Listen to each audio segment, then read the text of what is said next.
ya marah juga seperti kemarahan Pak Prabowo. Kamu jangan main-main negara ini, akan ku kejar kau sampai kemanapun. Pak Mahfud ini orang yang keras ya. Kalau kita bisa kasih data yang masuk akal, dia terima kok. Paling repot sama orang berkuasa. Udah salah ngeyel gitu. Itu kita pusing. Sudah salah nggak? Udah ngeyel, dia nggak mau tahu. Lu ngomongin dia nggak mau dengar juga.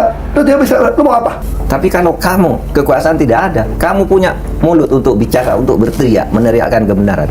Tapi kalau nggak bisa lagi, udah berdoa saja. Nah, yang gawatnya saya masuk ke tahanan, orang minta juga terus. Serius sih, Pak. Waktu ditahan.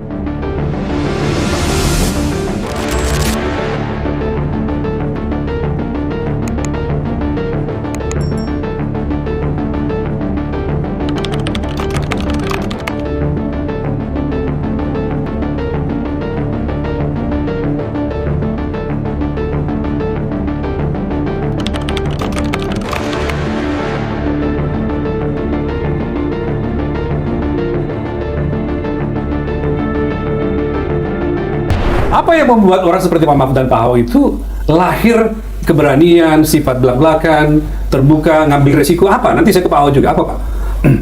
Saya nggak tahu juga ya, tetapi mungkin latar belakang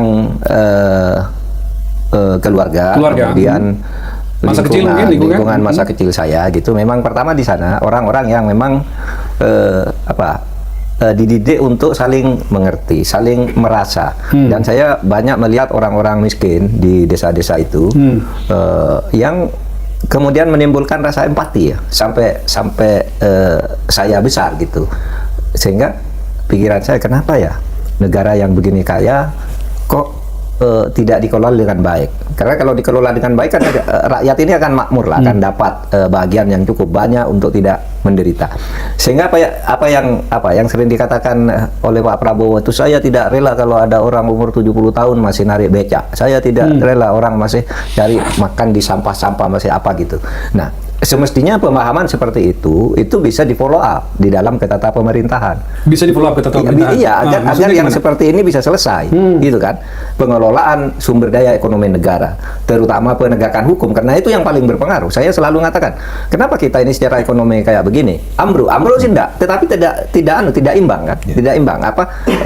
Gini rasionya terlalu jauh gitu. Terlebar. Dan yang menikmati kekayaan yang begitu besar itu hanya sedikit orang gitu. Kenapa tidak diatur dengan sebaik-baiknya? Dan itu bisa sebenarnya kalau kita mau melaksanakan itu secara bersama-sama. Tegakkan hukum dengan sebaik-baiknya, karena selalu saya mengutip bahwa aset terbesar dari kemajuan suatu bangsa dalam berbagai bidang itu hanya hukum yang terbesar. Kekayaan alam yang begitu banyak ini hanya 23% aset bagi kemajuan. 44% itu adalah hukum. Anda sekaya apapun kalau hukumnya tidak jalan, Anda akan ambruk. Suatu negara dimanapun hanya begitu. Nah, oleh sebab itu negara-negara yang tadi disebut oleh Pak Ahok seperti New Zealand dan sebagainya itu kan ketat tuh penegakan hukumnya. Saya juga pernah ke Taiwan gitu kan, ketat sekali anunya ya, ketertiban orang di jalan-jalan, di hotel-hotel gitu. Nah, di negara-negara yang indeks persepsi korupsinya bagus itu sebenarnya itu kan hukumnya bagus dan ekonominya lalu menjadi bagus juga. Nah, oleh sebab itu ya empati terhadap kehidupan masyarakat, karena saya merasa dulu saya berangkat dari orang yang melarat juga gitu. Merasakan situasi itu ya. Kampung saya orang melarat, miskin semua, tapi kekompakan ya untuk saling memberi, saling membantu dan sebagainya, itu saling berempati lah, itu tumbuh dan itu dibawa terus sampai saya belajar ya apa sih gunanya ini semua gitu. Kalau tidak untuk mereka ini kan milik mereka juga. Jadi terdorong oleh itu ya. Terdorong oleh itu. Oleh suasana itu. Sehingga saya ya marah juga seperti kemarahan Pak Prabowo. Kamu jangan main-main negara ini, akan ku kejar kau sampai kemanapun. Kemarahan saya sama seperti itu. Karena tumbuh dari lingkungan di mana masyarakat yang tertindas itu banyak sekali. Dan sesudah saya belajar hukum, belajar politik, sosiologi, di sini nih kuncinya. Penegakan hukum kita ini sangat lemah dan penuh kolusi di berbagai sektor. Oleh sebab itu, ya saya akan selalu berteriak aja, karena kan bisanya gitu loh Pak Ahok, kalau diberitahu kan, kalau kamu mau berjuang, kalau kamu punya kekuasaan, gunakan kekuasaanmu. Tapi kalau kamu kekuasaan tidak ada, kamu punya mulut untuk bicara, untuk berteriak, meneriakkan kebenaran. Tapi kalau nggak bisa lagi, udah berdoa saja. Itu selemah-lemahnya iman kata ini. Selemah-lemahnya Kalau iman. dalam agama Islam ya. Sebelum didoakan katanya. Sebelum didoakan. Nah itu kalau Ya, Pak Ahok, saya mau teruskan ke Anda. Saya nggak tahu persamaannya apa tadi dengan Pak Ahok, tapi saya pengen dengar Pak Ahok soal penegakan hukum. Apakah Anda setuju dengan Pak Ahok tadi mengatakan bahwa penegakan hukum itu menjadi hal yang sangat prioritas di negeri? Iya, betul. Gimana? Saya setuju banget. Makanya di situ juga sampaikan kunci di presiden. Bayangin dengan Jaksa Agung presiden. Iya. Sekarang kontrol KPK, Barreskrim, Polri, Iya. bahkan semua orang mau naik eselon 1, bahkan mau jadi perwira, semua di presiden. Perizinan juga di semua presiden. Jadi kita bisa bayangin, kebijakan bisa presiden. Bahkan kalau sampai nggak jalan pun, kalau dibilang itu penting, undang-undang cipta kerja aja orang nekat pakai perpu kok. Ya. Saya kira Iya, rakyat iya. manapun nggak akan pernah marah kalau dikeluarkan perpu yang akan membuat negara jadi baik gitu Iya, ya. iya. Nggak Iya, mungkin. Pasti orang akan dukung. Artinya kalau niatnya presiden itu murni untuk rakyat, mestinya bisa jalan dengan baik. Niat sama, Kira-kira gitu kan? sama nekat kayak berani. Sama berani. Berani yang Nah, banyak kadang-kadang berani ini. Nah, dari saya setuju ya. Kenapa bisa? Saya kira yang didikan orang tua. Orang tua. Orang tua, ya kita beruntung lah punya orang tua.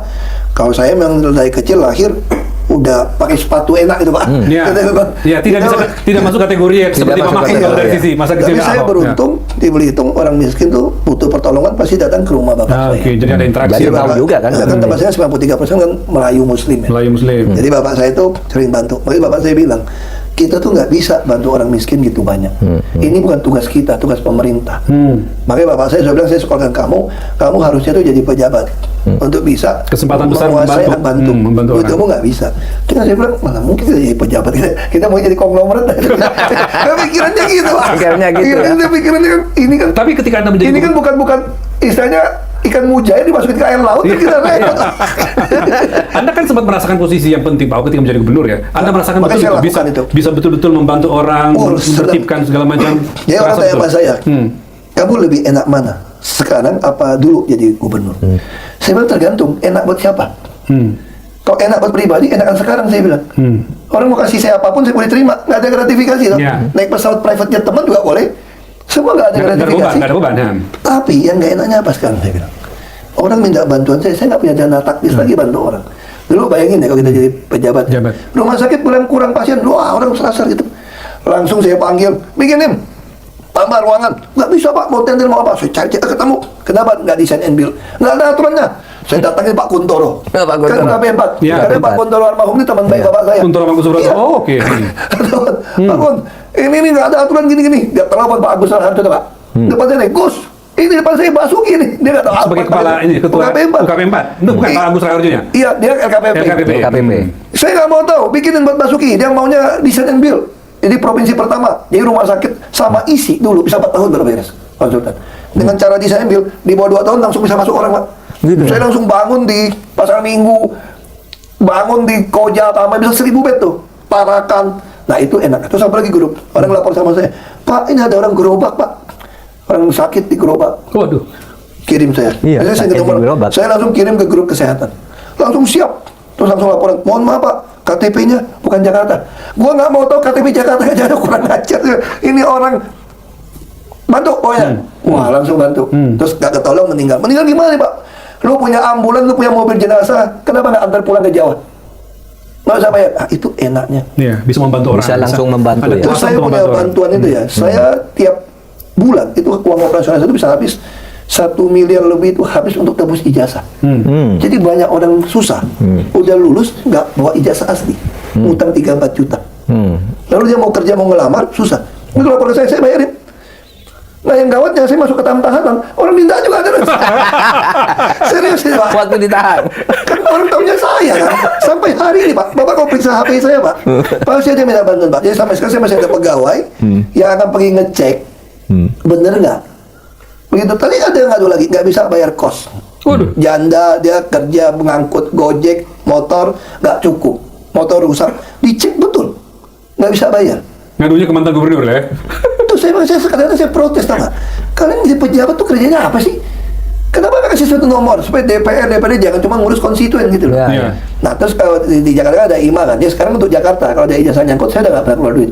Saya suruh anggarkan. Kan kita tahu dong, berarti bayang kayak gini kita anggarkan. Dulu kursi roda kita bantu. Jadi pejabat kalau untuk nolong orang itu betul-betul enak.